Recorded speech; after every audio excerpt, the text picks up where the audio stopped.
وقتی همه زندگیت میشه یه دختر. 5 سال عمرمو گذاشتم پاش. من میدونم با یکی دیگه است،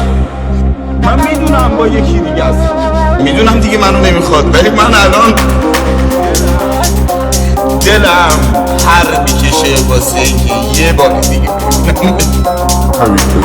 میزنی به سیگار تونتون بکرام تا کمرت نمیزنی سمون دک انقدر خسته ای دسته به قلم نمیره تو هم مسیری با میذاری یه طرفه میشه روز زمستونات بی بهار شدی به هرچی دورته به تفاوت سه کرم که انگیزه تو سینش سوخ شد عاشق تاریکی شد بیلش مون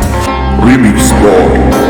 حمید رستم. میگی پرشه با زبای خونه کاشکی از گرمایی که بابا دیگه تو صداش نید از ابری که تو شبه نبارید و صاف شد خورشیدی که بزنه نتابید و ماه شد تو که با خودت تو جنگیته میگی هیچی نمیزنه چنگی بده دور درد تو دل تو نمی جنگی و اصلا دلیل این سنگینی تو نمیفهمی نه